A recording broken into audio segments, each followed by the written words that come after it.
Hello and welcome to the GXM podcast, the video game music podcast where we explore news and topics around video game music and the intersection of video games and music. We aim to publish fortnightly, so if you haven't already, please subscribe and please recommend the podcast to your friends. My name is Mat Ombler. I am Head of Music and Game Partnerships at Laced, former freelance journo specialising in games and music, and a fountain of knowledge when it comes to all things bangers in obscure 80s video games. Joining me is Tom Quillfeldt, who works for the video game soundtrack label Laced Records also, and podcasts with the Cane and Rinse crew. Tom, has your week been full of Final Fantasy like mine, or have you been finding the time to play some other video games? I haven't found any time to play Rebirth, but did you know, medically speaking, and this is part of the whole cigarettes and vapes legislation the UK government is gearing up to pass, did you know that there is a video game that is 10 times more addictive than heroin, 20 times more addictive than cocaine, and about 100 times more addictive than cigarettes? And that game is Vampire Survivors. I've had problems with Vampire Survivors before, and then I got it on Switch, and they make it it's so cheap. The game is at full price. It's like £4 or something. It's ridiculous, the amount of content. And I can't stop playing it. It's just impossible. It's bad. I'm ignoring my family. I'm neglecting my kids. You know, my wife stopped talking to me. It's just, it's a sickness. So this is really weird timing because I had Zach round, who does the music for this podcast, and we grew up playing video games together, so we always like to jump into like a couch co-op game, and found out Vampire Survivors now has couch co-op, and I'd never played it before, so I was like, we should download this and try it. Played it, and I think for the first like 5 or 10 minutes we're like, this is a bit naff, like what are the buttons, like why can we not press anything, really, is this it? And then after like an hour we were both like, let's do another run, this is sick.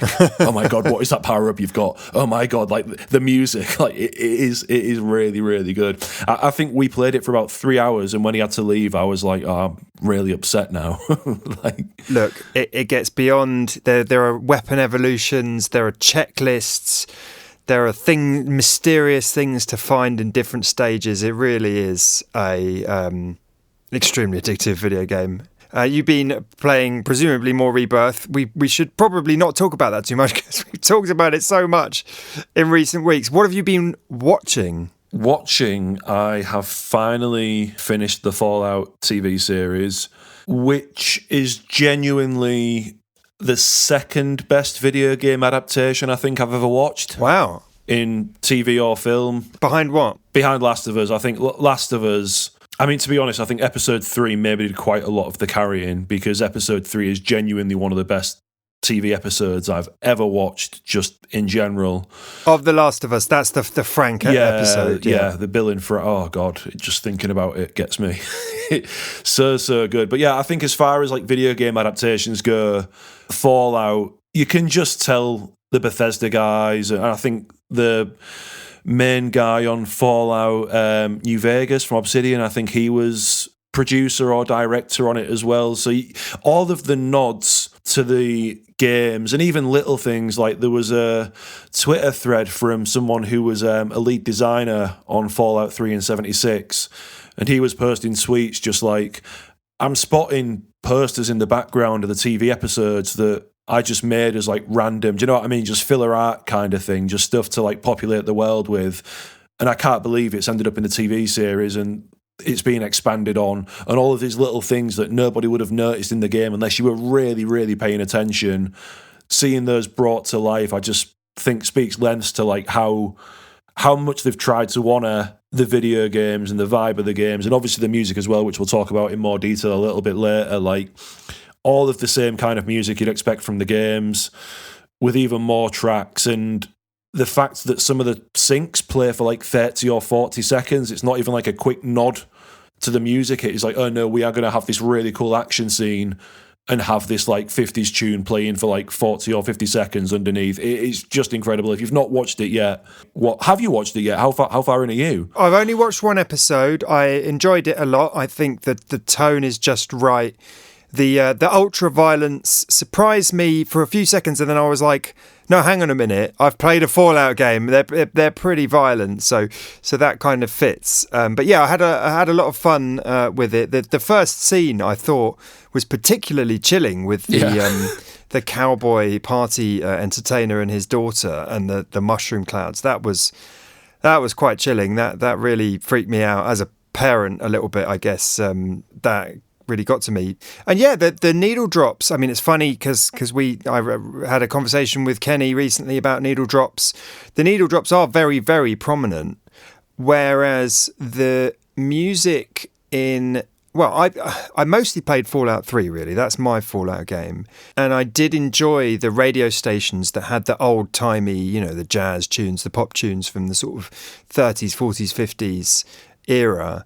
But they weren't needle drops per se. They were more like flavor music, like in GTA. Hearing them foregrounded is interesting because, of course, they foregrounded them since in trailers and stuff. So I think very much they see that old-timey music as part of the absolute core identity of selling the kind of the alternative history, weird, stunted periodization, I guess you could say, of like the idea of like we're in an apocalyptic future, but culturally these people are sort of slightly stuck in our 1950s. Yeah, retro futuristic, I think, is like how they describe it. But I thought something else that was cool as well. I think you're more familiar with his music than I am. The composer for the TV series, for the OST, is it Ramin Djawadi? Yes, who is the Game of Thrones composer, most notably, I would say. But he's done some really enormous things, and he knows the video game world very, very well. He worked on Gears 5, among others. So he's done, huge game franchises as well as huge TV and movies. Yeah, and he's just nailed like Enon Zur, who's the composer, I think, from Fallout 3 onwards. So Fallout 3. Fallout Tactics onwards, actually. Ooh, there we go, a little bit of background. But his whole thing of like, you've got the really nice ambiences at night, like almost just like post-rock music where everything's just super and mega chill, juxtaposed with these, like that iconic 3-note horn thing, the dun, dun, dun, dun, dun. That's everywhere, but just that general chillness of the main game, like soundtracks as well, that's everywhere. He does actually use the Fallout theme in one of the episodes. It's towards the end of the series, and it is actually nice to see a video game composer get an actual credit in a TV series for like an adaptation, because that didn't happen so much in the Super Mario stuff with obviously Grant Kirkhope's music. But there's some the music just in general is like incredible, like so good, which I think is a natural segue to jump into the news.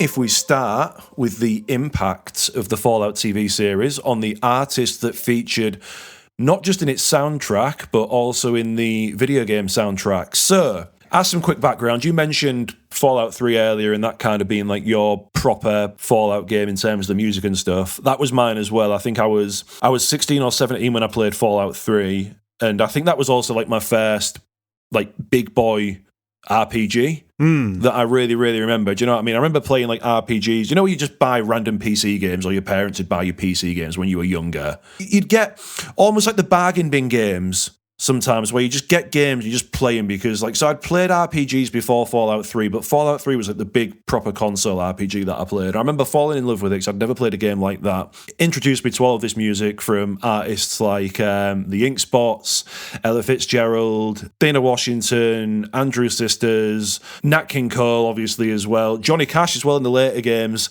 So all of this music that I guess I was kind of familiar with because it was like the kind of music my grandma would like sing and whistle and listen to. But you know what I mean? Music that I wasn't listening to otherwise. I know the lyrics and can whistle and can sing most of the music now in Fallout 3 and Fallout New Vegas. So the fact that I can still do that 15 years later means it worked. And it's interesting, just for a moment, because I've got like quite a favourite music playlist that's called like Fallout/BioShock Oldies. And obviously BioShock is also famous for music plucked from this era. The difference, I would say, between the vibes of Fallout and the vibes of BioShock is that the music in Fallout, the needle drops, these licensed tunes, are supposed to be quite cheerful and like perky. And thus the juxtaposition is the whole world has been destroyed. There's nothing left to hope for. And yet here's a ditty. Here's a jazzy ditty from back in the day, something to whistle along to.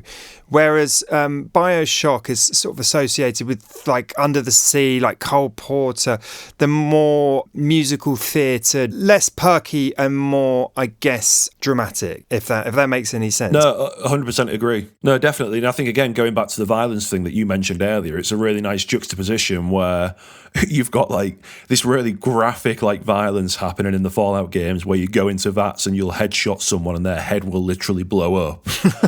And you've just got like I'm tickled pink just playing underneath it, just something like, do you know what I mean? It's just it's wild. It makes it funny because that's what Bethesda like are really good at, writing comedy or allowing comedy to happen emergently. Yeah, there's that whole I don't know if you got to the Gary side quest in Fallout 3, which I'm pretty sure is inspired by an Only Fools and Horses episode, where there's loads of characters called Gary, and all they can say is their own name. Gary. It's like, Gary.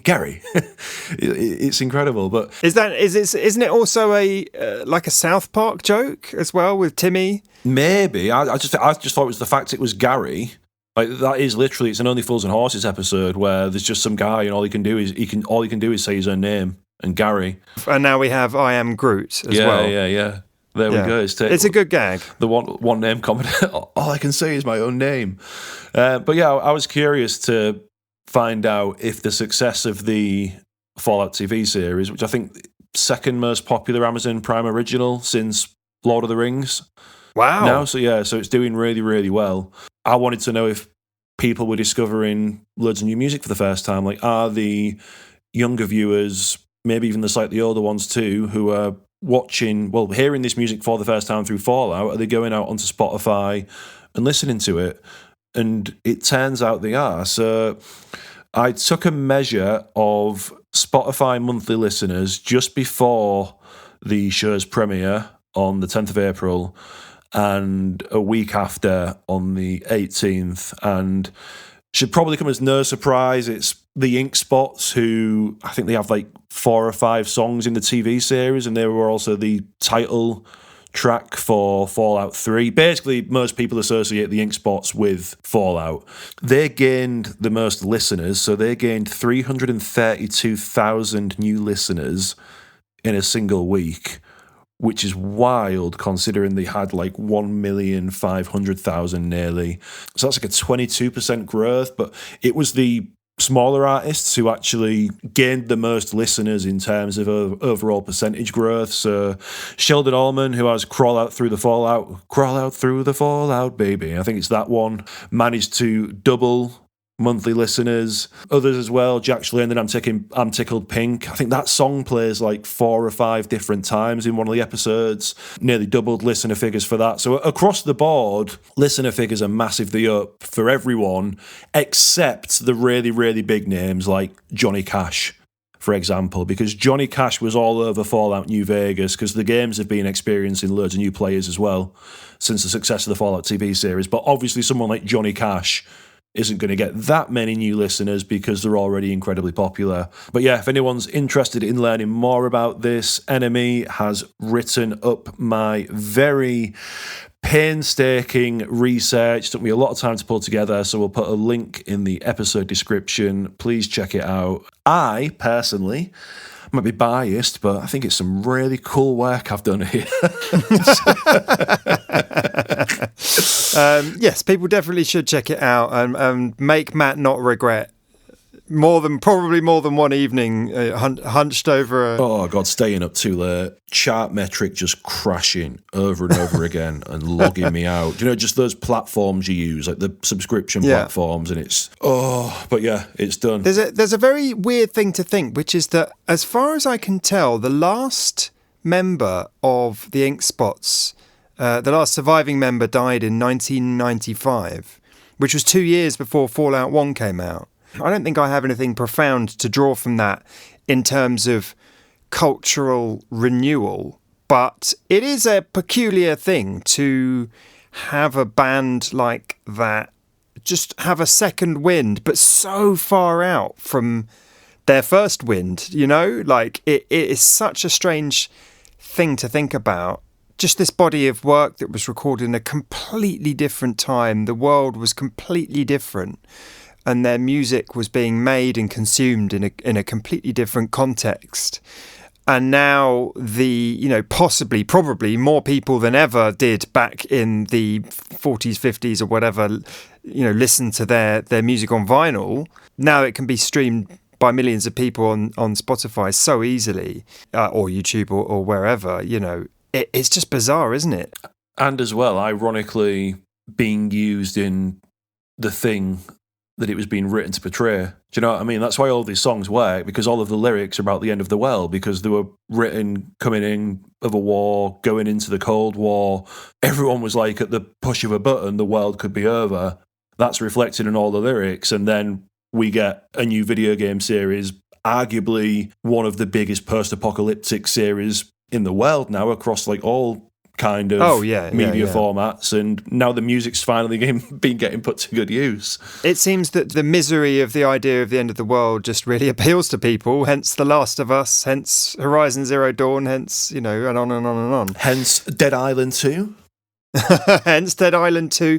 Yes, that is a post-zombie apocalypse, I suppose. I was just really, really tickled by this. So a few days earlier than we're recording now, Dead Island 2's new expansion, Solar, or So-LA, came out, which is built around a music festival. And as far as I can tell, at least from the marketing, and I've watched a bit of footage, the idea is, don't you just hate people who go to festivals, to American dance festivals? Wouldn't you like to club them to death brutally? But it's okay, they're zombies.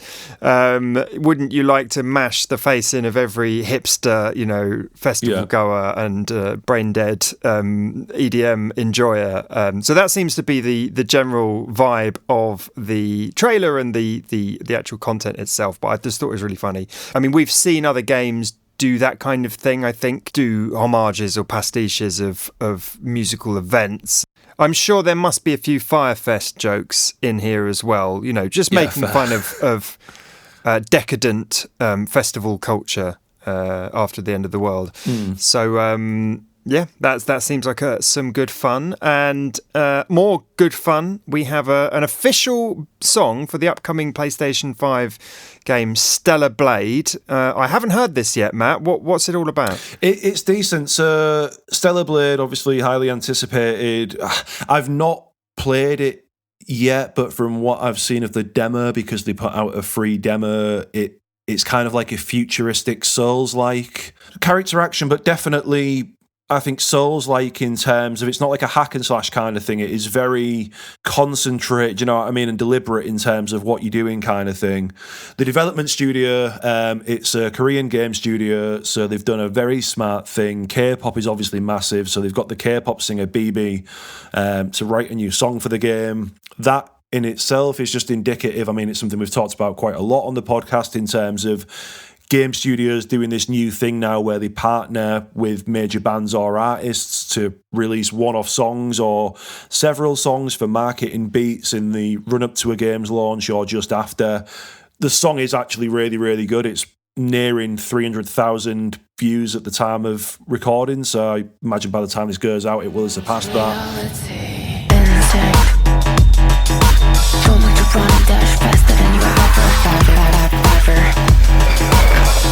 Faster than you ever. You think you're so special.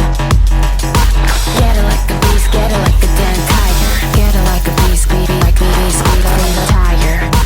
Get it like a game itself will be out now. By the time this episode goes live, as a PS5 exclusive. Looks great. If you have played it, we probably won't have done by the time this goes out because our backlogs are so horrible. So if you have played it, do leave us some comments, do leave us some tweets and let us know what you think and if it's worth checking out. One very interesting thing about this is that the developer is Korean.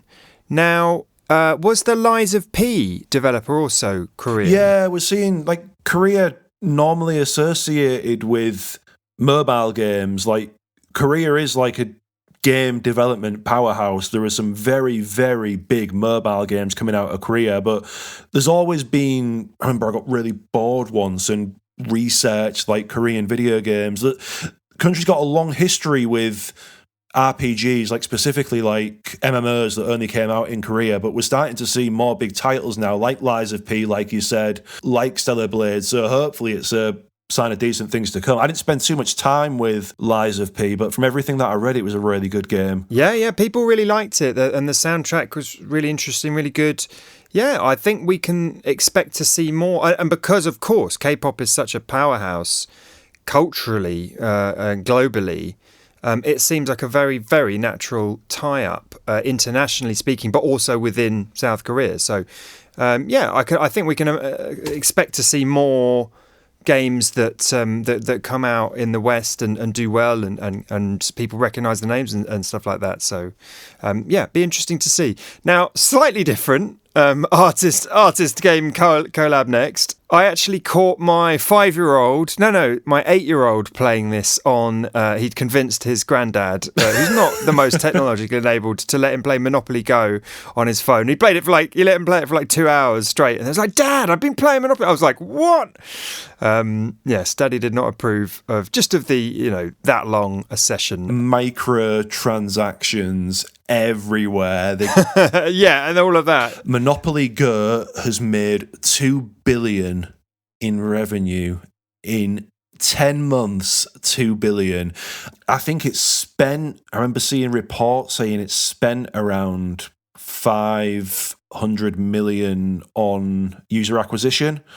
But to be fair, even that, it's like a ×4 revenue return if it's 2 billion, so not bad going. But it probably explains how they were able to partner with the likes of Bon Jovi, J Balvin, and Natalie Jane to celebrate its first anniversary. You know what? I will big up any collaboration between the music industry and games industry when I see it, because I think we need to see more work between the two sides. But the one thing I don't like about this is, one, I think it's fair to say, because it's Scopely, they've just thrown a load of money at really big artists, because there is no like thematic connection with these three artists. But Matt, it's Monopoly. the theme is throwing money at things. Yeah, so it's quite on brand then. Actually, it's a really loose tie. You can tell like they've wanted. Mobile games always do big things for the first anniversaries, the second anniversaries. Like mobile games hold in-game events every single year because it's an excuse to roll out a live ops update. You can tell like PR and marketing have been sitting around like, what's the angle here? Like how do we make this make sense? And what they've done is, the idea of this collaboration is you basically have to make a Monopoly Go inspired playlist using Apple Music and then upload that playlist or screenshots of it using the hashtag MOGO playlist and then tag either of the three artists basically. That's another reason I don't like it that much, because it's echoing that whole mobile games, the music doesn't matter kind of thing. People just listen to their own music, do you know what I mean? And there is some really good music in mobile games. Like mobile games now, we're long past the days of mobile games being these like crappy, casual, hyper casual, even though those genres do exist. Like there are some really quality mobile games out there. So I don't like that. Do you know what I mean? Putting that out there in terms of just build a playlist and just play your own. So you find the mechanism to be cynical? Yeah, I'd rather have Monopoly, Bon Jovi. Do you know what I mean? I'd rather have something where maybe the board gets a makeover. Yeah, it was changed into Bon Jovi songs or something like that. Something like that. Like, so, and Bon Jovi comes out and we find out, like, the dude does nothing but play Monopoly in his spare time. And do you know what I mean? And then it all makes sense. Like, every night at all, no drink, no drugs, just Monopoly. Hours of Monopoly until the early hours of the morning. To be fair, on the marketing side, sometimes you've got a game where you just perhaps you can't quite see the connection to anything. Yeah. Maybe one of these days we need to do a ranking of the weirdest artist game tie-ins that we've covered in the show. I think we should do. Far. I think that would be a really good. I think this is probably going to come reasonably high. Sadly, I haven't heard of the other two artists. I assume they're big profile. J Balvin does a lot of stuff. He's been doing a lot of stuff in Fortnite, I think. I think he's done a couple of like other games as well. Again, just like quite young, hip. Natalie Jane. Sorry, Natalie. Not familiar with your work. I'm sure it is brilliant though, because you've found yourself in the most profitable mobile game ever made. Oh, there you go. 2.2 million followers. We are old. We are. I'm I am old. You're getting there. Scratching yourself up there. Finally, we have another partnership. It's just a tweet, really. Billie Eilish tweeted that she will be the next featured artist on the Fortnite Festival main stage, which she follows up The Weeknd and Lady Gaga, who came before her. And Matt, you were saying that this means that her music will just be more heavily featured than other artists in terms of the... So for Fortnite Festival... You're best off explaining, I think, to people and then saying what being a featured artist means. Yeah, so the way a Fortnite Festival works is it's season-based, so same way Call of Duty, Apex Legends, all these other like live service games are season-based now, and even Fortnite Battle Royale. But we should even say it's Rock Band inside Fortnite. Rhythm-based gameplay. It is quite literally Rock Band. I mean, it's developed by Harmonix, who Epic now owns. So yeah, Billie Eilish is going to be the next icon. So as you said, basically means that the season is themed around her, which means there are more songs. There's going to be a battle pass, presumably. There's going to be other stuff to unlock themed on Billie Eilish. The same way it happened for Lady Gaga and The Weeknd before that. So Eilish fans, if they don't already have Fortnite downloaded, I am presuming quite a lot of them will be. It'll be interesting to see how this impacts player numbers, actually, for Fortnite Festival once it goes live. This is what I'm thinking. These are huge international megastars, really. Is it a pure win-win? Is it a recognition from these superstar artists that in order to kind of secure the next generation of their own fans, they need to get them while they're young, and young people are in Fortnite? Although, yeah, surely Fortnite are looking over their shoulder at Roblox and thinking, I don't know, there's competition there for young people's attention. I think Roblox has reached like saturation now, just because there's so many experiences in there and they're all the same.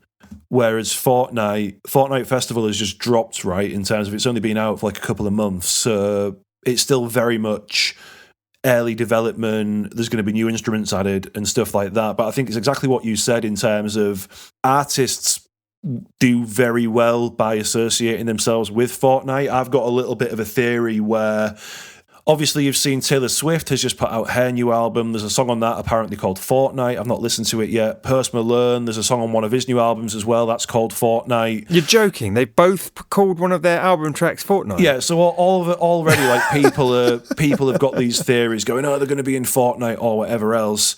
I think it's more them being clever and kind of going, maybe if we call our tracks Fortnite, that might attract attention from the Fortnite team. Oh, surely. I mean, Taylor Swift doesn't need to attract attention from anybody. I mean, yeah, but then you get pulling these things together. I don't think are easy. Do you know what I mean? So I just think like it gets that initial conversation started, right? In terms of if her team doesn't know who to talk to at Fortnite or vice versa, there's at least then they're putting messages out kind of thing. So Yeah. I think there is like a lot more calculated decisions being made by artists in terms of they need to be on top of these platforms and stuff. Do you know what I mean? They do, and it's interesting you say that because by the way, did you know track 13 is called Roblox? You're taking is it actually? No. Track 15 Nintendo. Taylor Swift has been working with Universal Music of late. Obviously, she had a big spat with the owners of the masters of all her previous albums, and she's re-recorded them all so that she's the owner of the new master recordings. She's working with Universal Music as a partner for new albums, as a global, marketing label, everything. But and Universal Music are currently in the middle of their spat with TikTok, which has seen Universal artists' music pulled from TikTok, which is obviously one of the biggest platforms alongside your Roblox, your Fortnite. But Taylor Swift, in the lead up to her new album, basically has just done a side deal or something. Her music's now gone back on TikTok. So she's kind of crossed the picket line in a way. Not that it's a strike or anything, but she's kind of undermined the case being made by Universal that TikTok needs to value music. And she said, look, I'm the biggest star in the world. I've got a new album. I need this platform. I'm not saying that the power is with the platform completely, because, Fortnite still want these artists to keep Fortnite Festival relevant, to keep Fortnite relevant. It's a two-way thing. But, just looking at what's happening with Taylor Swift and TikTok, it is clear that it's so important for these artists to connect with young people, connect with the platforms that young people are on. And it's so important that it even trumps, big power plays being made in the music industry, for instance. Yeah, 100% agree. So our topic for this week is just a discussion between Matt and I about video game adaptations, because, Matt, we are living in an age of, I don't want to say amazing video game adaptations. A lot of the work is fantastic. Let's call it better video game adaptations, better than previously. We've had, of course, the event movie last year, the Super Mario Brothers movie. We've had the hit HBO show The Last of Us. We now have Amazon putting serious money into the Fallout IP to create a Fallout TV show that is being talked about a lot at the moment. And, there's been the Sonic the Hedgehog movies have done all right. The Mortal Kombat movies have done all right. The Resident Evil films have always had slightly cheesy, those animated films over the years, and some live action stuff, and a live action TV series for Resident Evil as well. So I think it feels like the entertainment industry, which of course is addicted to sequels and reboots and existing IP and adaptations, they've kind of, maybe Marvel, DC, comic book films are kind of, I don't know, maybe they're not doing so well at the moment. Maybe the sort of buzz around them is falling off. And then where do you turn your attention next to find a rich source of IP? Video games. So what got you thinking about specifically the soundtracks in adaptations and how those relate to the original soundtracks from the video games? Is it something are you happy with the way people are doing it at the moment, or is it a touch lackluster? I think in general, right, if we look at the most recent success stories of video game adaptations, so we've got most recently the Fallout TV series, and prior to that we had the Last of Us TV series, and then prior to that, maybe around the same time, we've got the Super Mario Bros. Film. All three of those adaptations, and I know there were kind of like some mediocre reviews for the Super Mario Bros. Film, but I think the vast majority of people who were Nintendo fans enjoyed the film. The vast majority of people who enjoyed those three adaptations said the reason they're great is because they remain faithful to the IP. In terms of, you've got the nods there to the original IP, to the video games, you've got those little Easter eggs, all of the things that video game fans expect in a video game adaptation And I think a large part of that is also the music, right? Because there were countless references to like all of Koji Kondo's music in the Super Mario Bros. Film, and not just Koji Kondo's music, but Grant Kirkhope, other composers who have contributed to Nintendo games over the years. The Last of Us, we've got Gustavo Santaolla's iconic guitar melodies that are kind of just placed throughout the Last of Us TV episodes.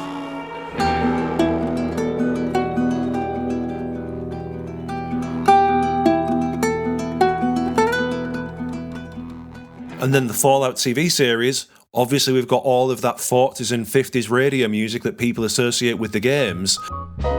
Crawl out through the fallout, baby, when they drop that bomb. Crawl out through the fallout with the greatest of aplomb. And you mentioned briefly, like these superhero films, the Marvel films. Everything that I've read in terms of the positive reviews for them, they've all been from the superfans kind of going, it's been really cool to see this nod to a specific comic or like a specific part of the fandom that only the diehards represent. And I think we've reached this point now where obviously the video game industry is absolutely massive. Like that's why we're getting all of these adaptations now. And if you're doing these adaptations and want them to be a hit with your core audience, which is now like gamers, it's not just general film and TV fans, you need to make sure those nods are there. And I think the music, making sure that's right and that remains faithful and doesn't stray from what people expect, that's become an integral part now of having a decent TV series or film adaptation if you want it to be a success. I genuinely, correct me if I'm wrong here, but I can't think of any standout video game adaptations, whether they're film, anime, TV, or whatever else, that have taken a completely different direction as far as the music goes. Yeah, I mean, there's a lot. I haven't even seen, for instance, the Uncharted film. I would be very curious to hear what they did for the music for that, because, of course, the Uncharted games, the music, especially of Uncharted 4 with Henry Jackman, but before that as well, have quite filmic, cinematic music. The whole game is quite filmic and cinematic. You'd think it was a very easy thing to adapt. It's funny because thinking just back to comic books, like, of course, comic books don't have a soundtrack. They're a book, you know. So there's more space to play in a way. And yet, ironically, there's been criticism of the Marvel films and comic book films lately for not having strong thematic material in their soundtracks. If you think about Batman 1989 with Danny Elfman, huge, memorable themes, Superman, Richard Donner, John Williams, and then you get past The Dark Knight with Hans Zimmer, which has a very recognisable soundtrack, and then past that you've got the Avengers theme, and then not too much else that's that recognisable. You've got, I guess, AC/DC in Iron Man. But video games, and especially very popular video games, a lot of attention is paid to the music, a lot of attention is paid to themes, to genre in those games, as we know, as we've been exploring. And so I don't really think you can go in a drastically different direction. Although I think about the Super Mario Brothers adaptation, and we know that Brian Tyler, the composer for that film, is a huge gamer. He's composed for really big video games as well as movies. And actually, that's something that goes for Ramin Djawadi, who's the composer for the Fallout TV series, also did Gears 5 and has sort of crossed over those two mediums. But Brian Tyler, for the Super Mario Brothers movie, there's so many nods to Koji Kondo's music and the Mario series in general, and yet it's quite an orchestral sound that you don't often get in Mario. We didn't really get those kind of electronic or chiptune-y sounds that we associate with the Mario games. Even latter Mario games, when they go into, I don't know, bossa nova or whatever, fun, light, silly tracks that loop in levels where you're jumping around. Generally speaking, it was quite a big, epic cinematic score in terms of tone and genre. So I think they did deviate quite a lot for that movie. And I don't know how you feel about that. No, I agree. They deviated, but those nods were still there, right? So yeah, if there was going to be, and I think there is, I think the Rainbow Road, the racing scene in the film,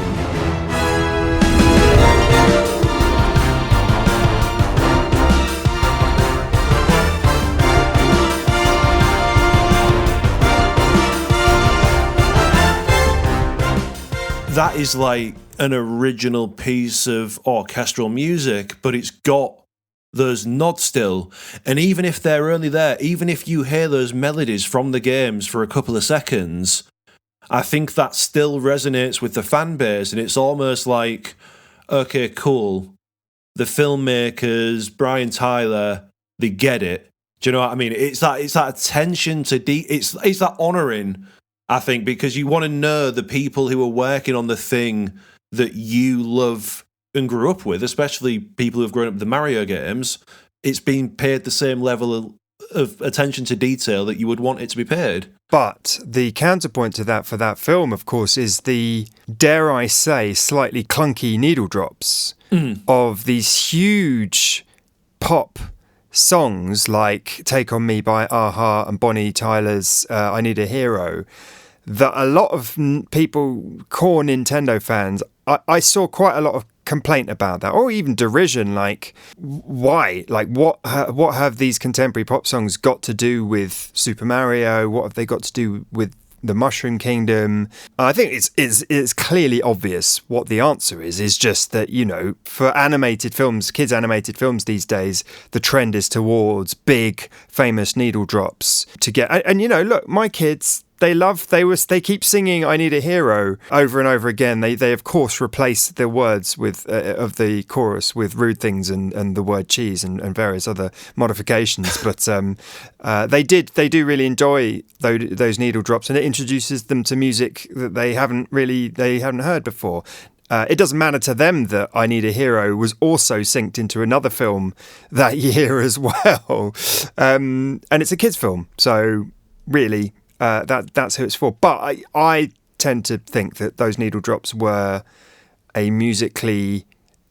felt musically misaligned. I 100% agree, and I think I remember reading interviews where Tyler addressed that and basically said that was out of my hand kind of thing. That's where the soundtrack's kind of done. I think originally, one of those needle drops, I think, was for the Mario Kart scene. I think for one of the Mario Kart. No, it's for it's the scene where they arrive in the land of Kong, and they get a car, and Brian Tyler had written a piece for that, and it's even on the soundtrack. Yeah. But they, at some point, swapped it out. Presumably in the edit, they just decided they wanted to use a-ha for that moment. I'd like to think when stuff like that happens, and when there is, like you were saying, feedback from fans, which I think, and like yourself, which is entirely warranted, like it wasn't a good placement, like you understand why they've done it, but that doesn't mean it makes sense.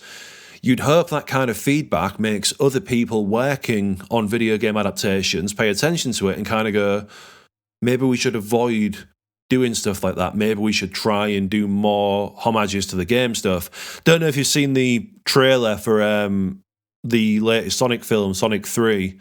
That has got an orchestrated version of Live and Learn, which is basically the title music for Sonic Adventure 2, which all of the interviews so far have said, yeah, Sonic 3 is basically like gonna be based around Sonic Adventure 2. It's got Shadow in it. We're fully going for the Sonic Adventure 2 thing, which is one of the most popular entries in the Sonic the Hedgehog series as well, especially with fandom, because there's so many bangers in Sonic Adventure 2. Honestly, we should do an entire episode on Sonic Adventure 2 music. I'll be sure to be on holiday that week.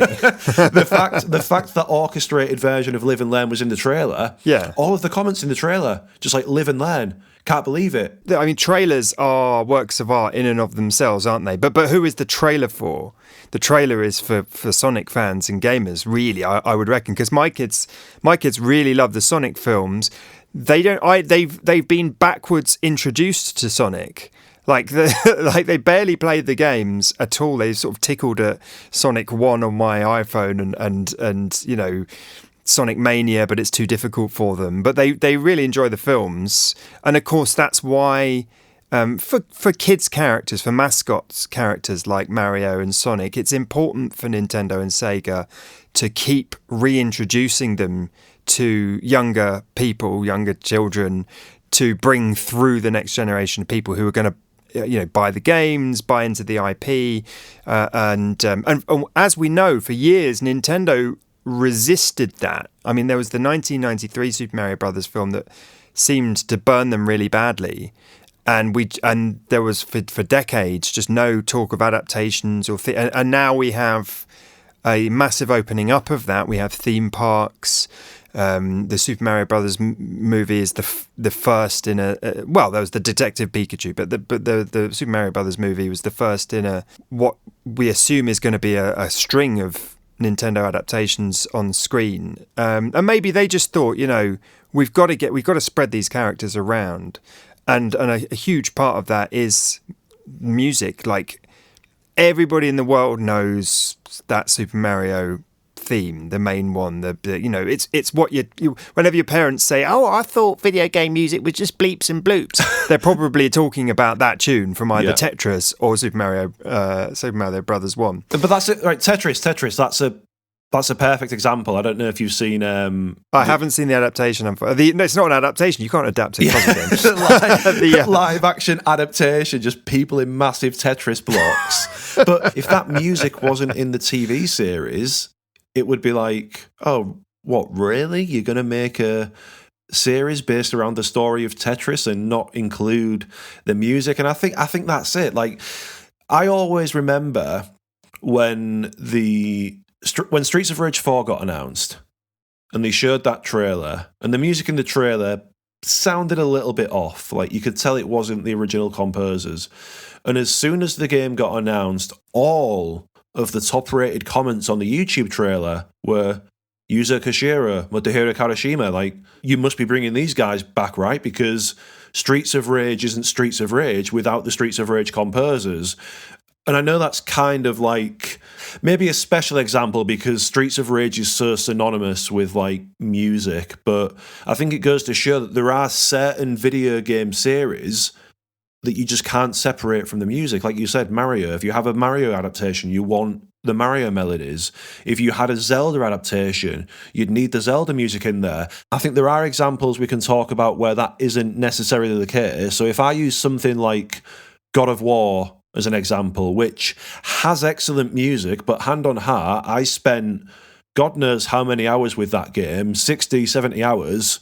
I could not tell you what that main theme goes like. God of War 2018, at least, has a very strong main theme that I would argue a lot of gamers would recognise. And I'd go further to say the 2006, 2005, can't remember, God of War had a fantastic original theme. And actually, in the recent Valhalla DLC, they unite the themes in a way, and it's very nostalgic for me. So I'm not sure that's the greatest example. I mean, perhaps you could say Resident Evil? Yeah, I mean, there's long-running series where they don't have a single melodic thread that pulls through them. Like Zelda does. Final Fantasy does not, because they are reinventing the wheel every time they make a Final Fantasy.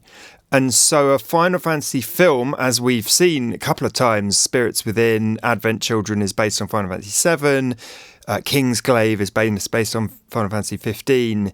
It's like mixed success and mixed approaches. Actually, Spirits Within is Elliot Goldenthal, who's an amazing composer, and that's a really interesting soundtrack, but it bears no resemblance to Final Fantasy games, so there wasn't much to hold on to there. Advent Children is Noboru Uematsu and various orchestrators and arrangers, because if you're going to have a Final Fantasy VII product, you have to use that material. In fact, it's got one of my favourite pieces, pretty much top 5 pieces of music ever of all time.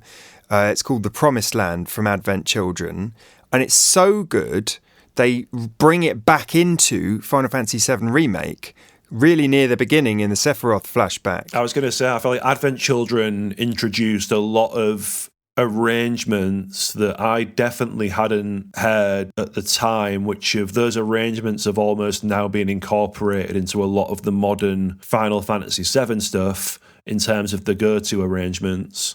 There are big IP out there, so maybe God of War, again, that's not a series I'm close to, so that's maybe a bad example. But let's say if we take something like Dead Island or Dead Space or whatever else, they have brilliant soundtracks, but there isn't, like you were saying, there aren't those defining melodies. Yeah, a thematic through line. It's interesting because the very biggest gaming IP, Minecraft, Call of Duty, and Grand Theft Auto, they have kind of resisted adaptation in a way. And even if you were to have a Grand Theft Auto film, there isn't a single Grand Theft Auto sound because the series has jumped between periods. Yeah. It's famous for its radio songs. It has had original score, but nothing that recognisable, I would say, or hummable.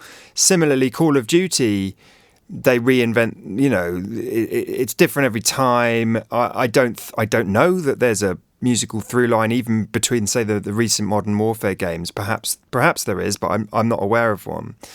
So that would be a bit of a blank slate, I reckon. So it's kind of tricky. Every video game series and IP is a bit different. Some of them are just so different from game to game. Fallout with the TV show is one of the most consistent series, potentially. If you think about post-Bethesda acquisition of the IP.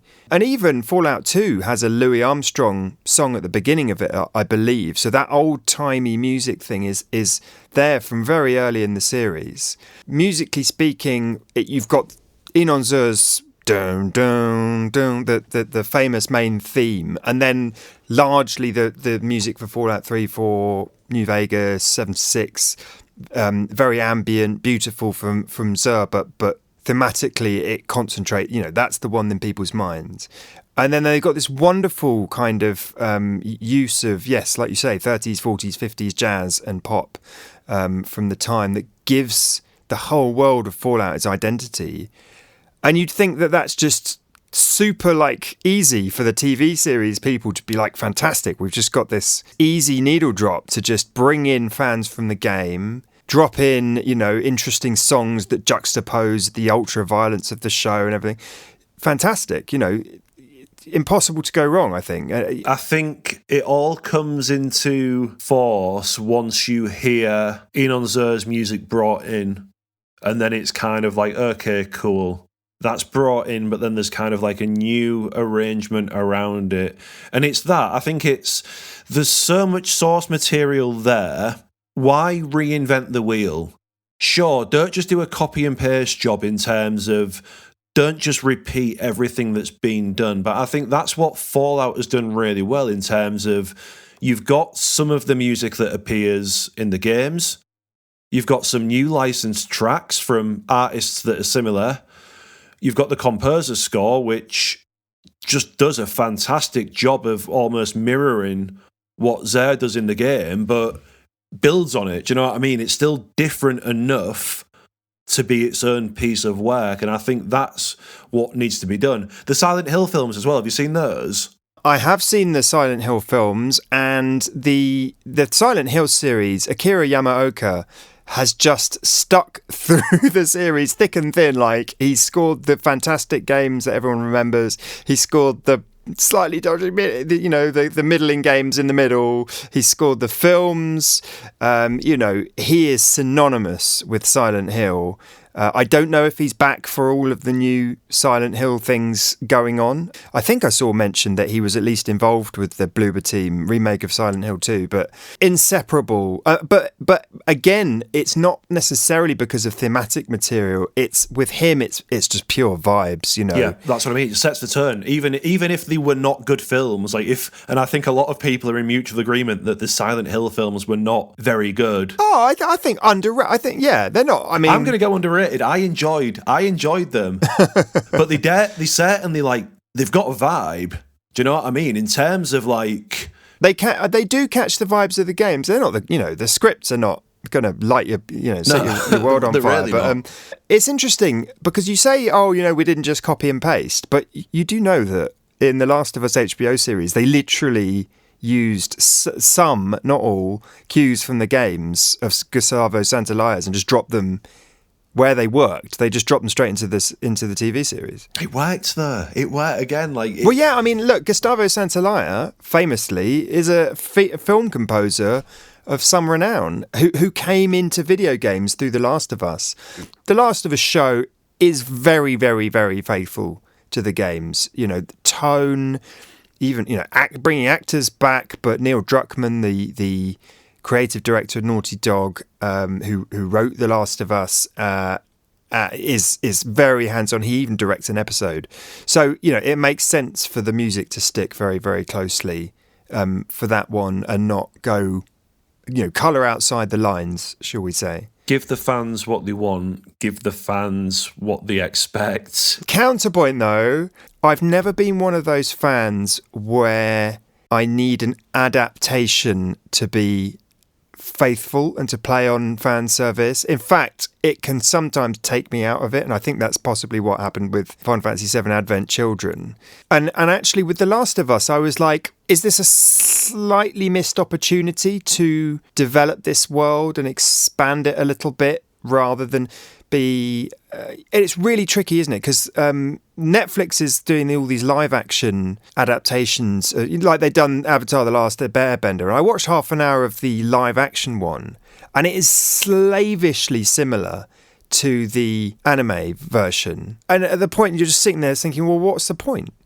Like, what's the point? Just everyone should go and watch the incredible original animation. I think from a music perspective, if we're doing an adaptation, I think there's a middle ground. It's like, don't just do the same thing like we've said. Captain Laserhawk, the Far Cry, Blood Dragon adaptation. Don't know if you've watched that. It's incredible. It's absolutely... I haven't. I'd love to, yeah. Absolutely hilarious.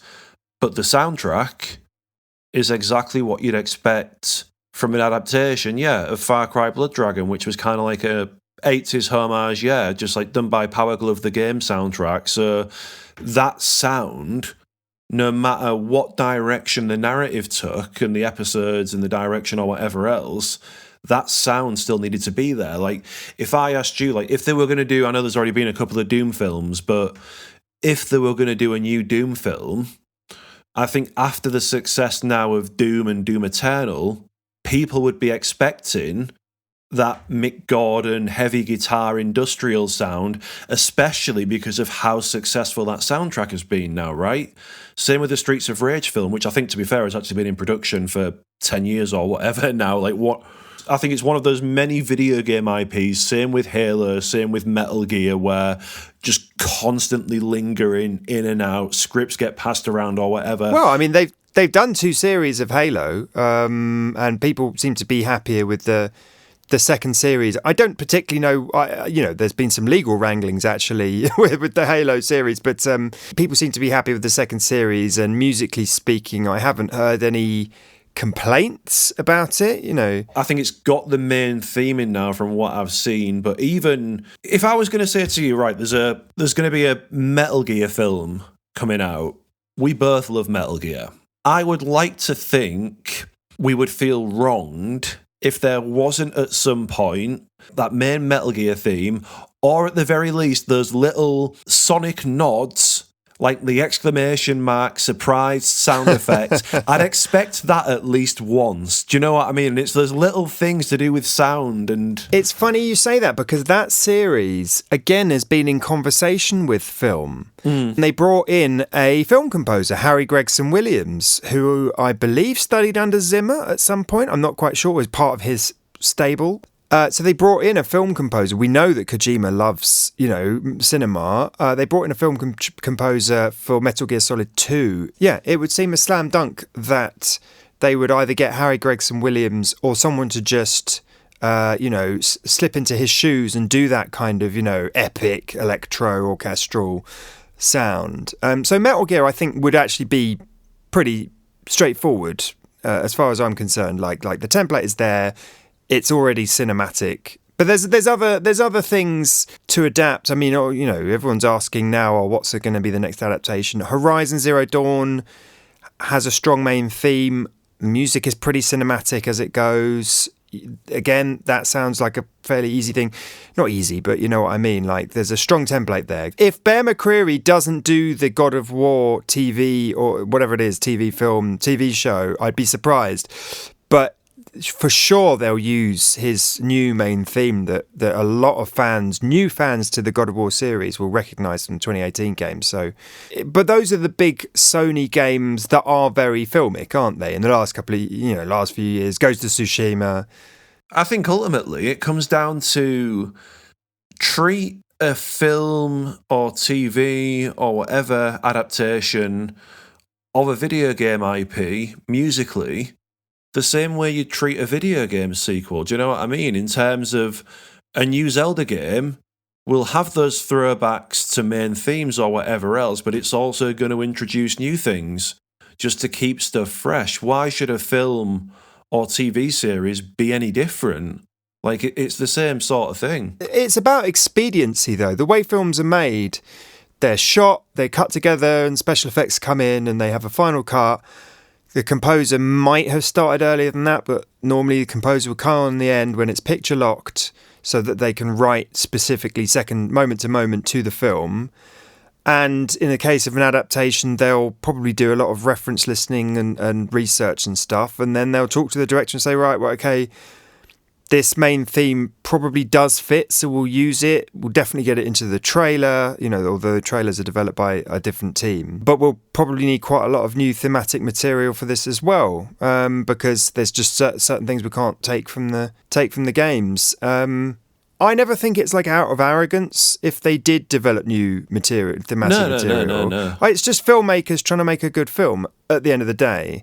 And honestly, I would rather a good film than something compromised by its source material and it's the executive producers who come from that IP. I think we can learn from Todd Howard, learn from Neil Druckmann that, you don't need necessarily the Neil Druckmann of the series to be in there, like directing episodes and have their nose all the way in it. But it helps. Maybe the Todd Howard approach of executive producing and just steering the ship of the IP to make sure, that's what you would assume Kitase would do with if there was a Final Fantasy film based on any of the sub-games. But at the end of the day, I just want a good film. I am a bit sick of bad IP films. I just want a good film. There's been too many now bad comic book films, or uninspiring ones, shall we say, where it feels like a waste of time. So the better the film can be in and of itself, the happier I'll be. And I'd like a really good inventive composer to work on Zelda film, to bring some of themselves to it. I don't know if it's going to be like a Ludwig Göransson, like a Mandalorian complete reinvention of the sound of the franchise, but I think it'll probably be a bit more traditional than that. But bring something new as well. Dream composer, for the Legend of Zelda film, and I'm just going to say, considering how much of a good job Tyler did on Super Mario Bros. Film, and having spoken to him and knowing how much of a video game fan he is, I'm just going to say Tyler. I think he'd smash it. He is a very good composer. I would potentially want someone whose melodies speak to my heart.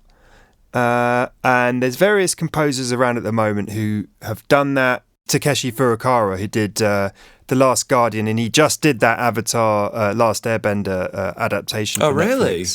He did a wonderful score for Planet of Lana. He's a fantastic melodist and a very good composer generally. Michael Giacchino's pretty damn good composer. And then, I do love Bear McCreary's Rings of Power stuff. He's probably quite busy.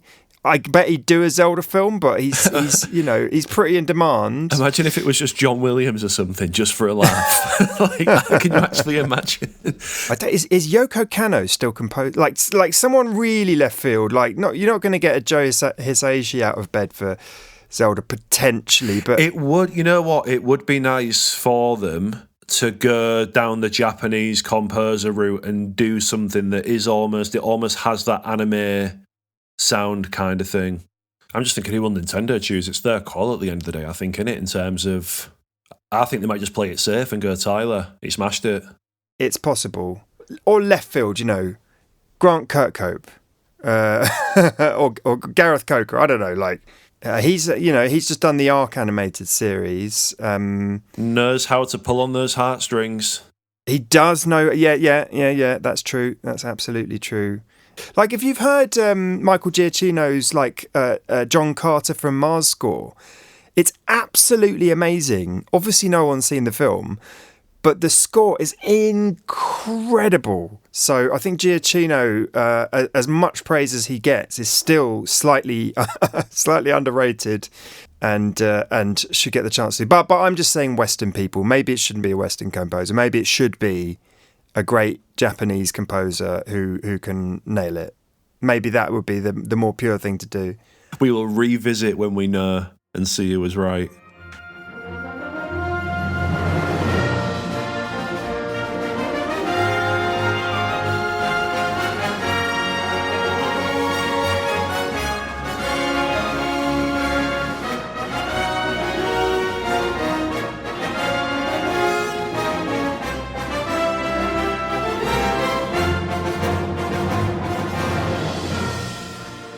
Okay, so we're going to replace Done in 60 Seconds. Again, we've done this once before. It's something we might perennially come back to. We're going to do the GOAT roundup.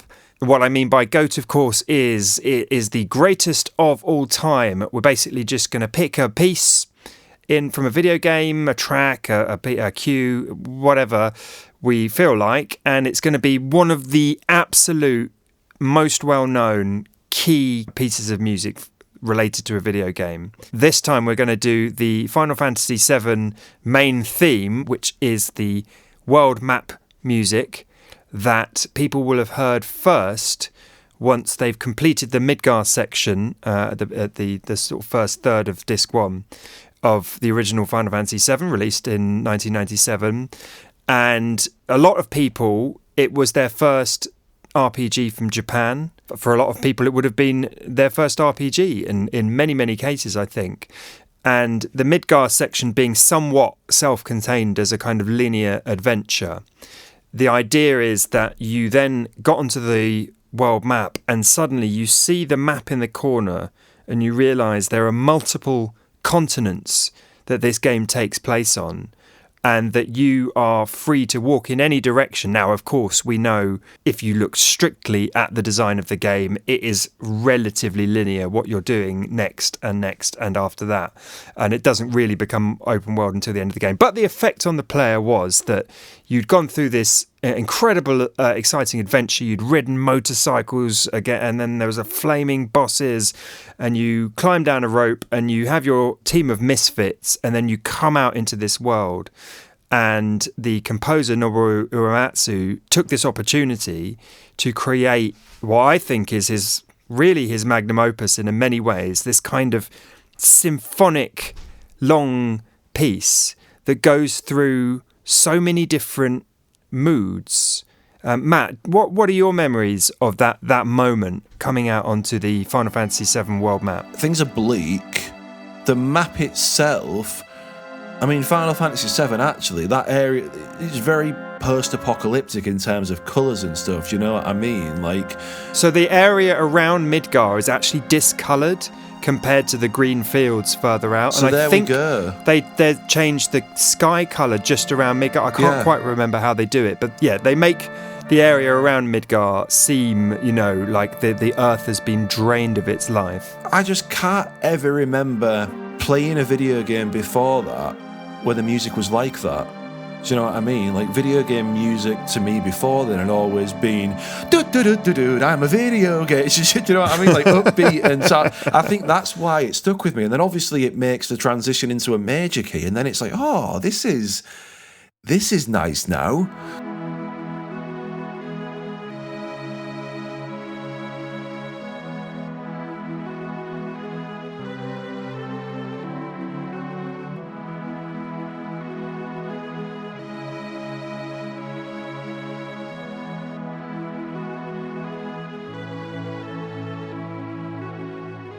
And yeah, it's genuinely, I mean, we've spoken at length about Final Fantasy VII Rebirth and Remake and God knows how many Final Fantasy VII spin-offs over the years has been. And the fact that not just like in-house composers at Square who are arranging this music, but also the fact that there's all of these amazing arrangements and cover songs on YouTube and TikTok and stuff like that, of people still so many years after the game's release finding new ways to play with that tune and do something new with it. It's just remarkable.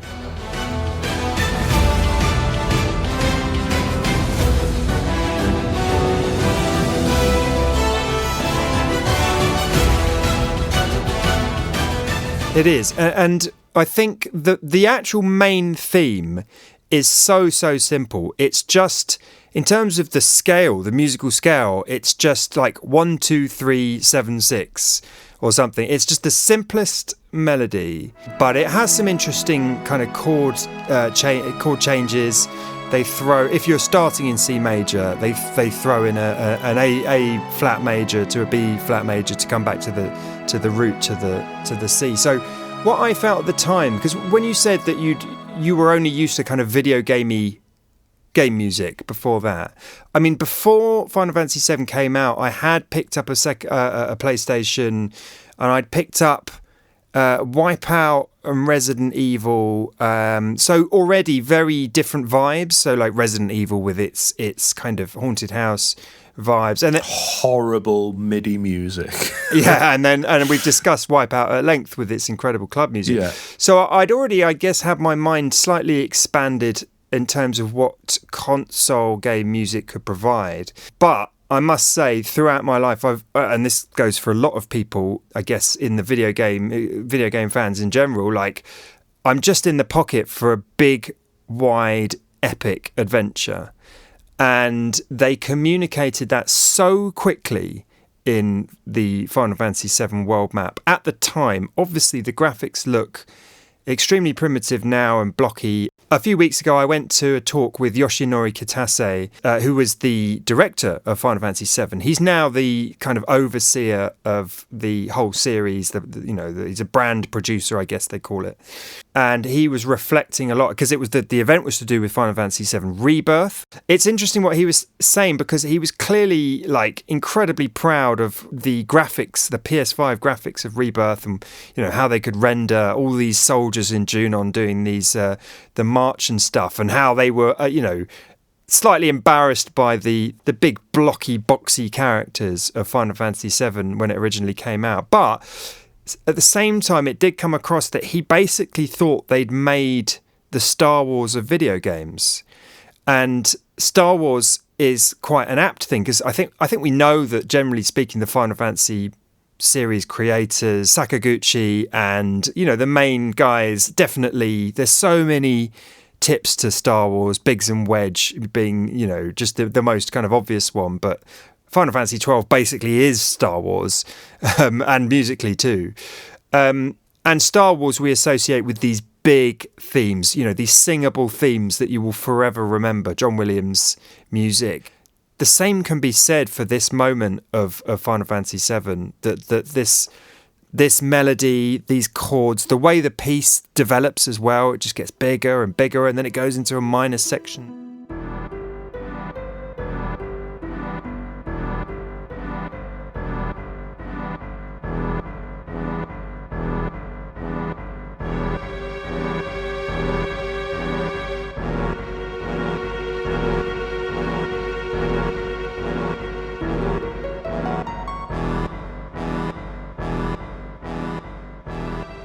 Yeah, musically, it just sounded so symphonic. But what he managed to achieve with that sample library is just incredible. It doesn't sound like a symphony orchestra, but it meaningfully evokes it, I think.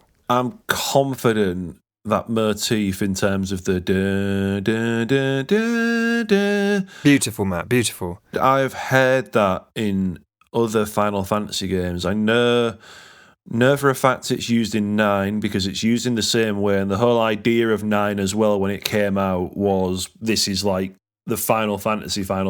This is going back to the roots kind of thing, celebrating all of the great things about Final Fantasy so far. It makes the same transition go into a new key, so it even uses the Final Fantasy it's from the forest area in Final Fantasy 9.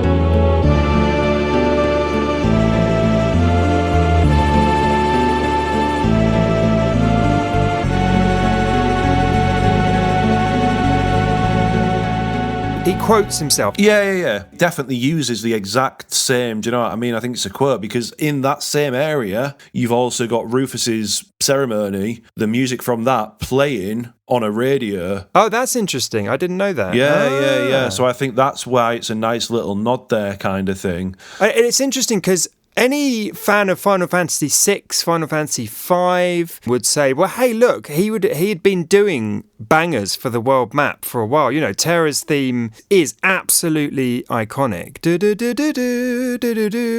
It's just as epic in some ways, the way the chords build and everything. That is a wonderful, wonderful piece. So it's not like he sort of dropped out of nowhere and, he'd been practicing this specific skill, which is, for 6 games in a row, like, how do we make the player feel like they're on an epic adventure while they're going from place to place, basically.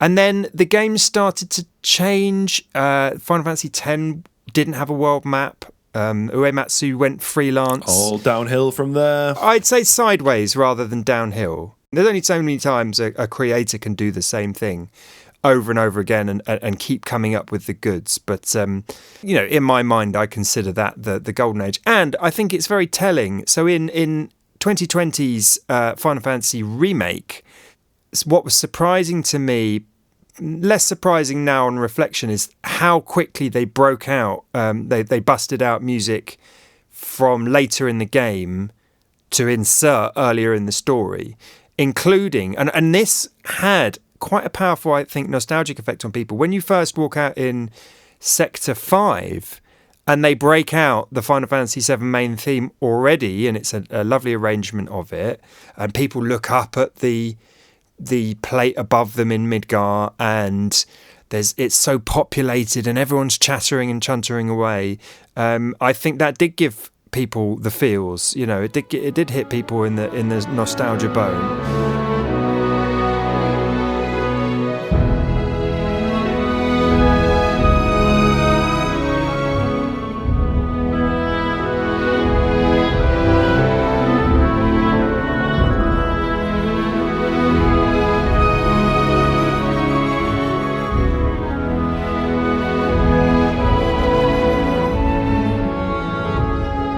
And yet it's such an early part of the story to wield that melody. They have used it plentifully in Rebirth in various places. So I wonder how, whether they're working on the third and final part of the remake trilogy and they're like, can we use this again? How many times can we use this again? Okay, we've got to use it 6 times at least in this game. And you could say on one hand, it's just an epic symphonic piece with a big melody, and that there's nothing novel particularly about that in and of itself. As I say, like, you can go back to Star Wars before that, you can go back to the Hollywood scores long before that, you can go back to Wagner and Strauss before that, Mahler and back and back and back and back and back throughout music history, and just say, look, that big symphonic sound just works. It works on people. If it's a good enough melody, it will stick with people for the whole of their lives. Do you think that this particular piece has had any, I don't know, like deep influence on game music as it is at the moment, or video games as they are at the moment? Maybe subconsciously on quite a lot of composers who just grew up with that and have somehow either knowingly or unknowingly followed that same kind of compositional style, I guess, for main themes or whatever else. But I think just down to the popularity of it, undoubtedly, do you know what I mean? Like, it was absolutely massive. Right, that is all we have time for this week. Thank you for joining us as we once again explore the intersection of video games and music. As mentioned, if you haven't already, please subscribe. Please leave us a review on your podcast service of choice, especially Apple Podcasts, because that really helps. If you want to stay up to date on all things games and music outside of the podcast, you can find us on Twitter, Instagram, and Threads at GXM Podcast. I am Mat Ombler on Twitter. That's Matt with only one T. And Tom is T Quillfeldt on Twitter. That is TQUILLFELDT.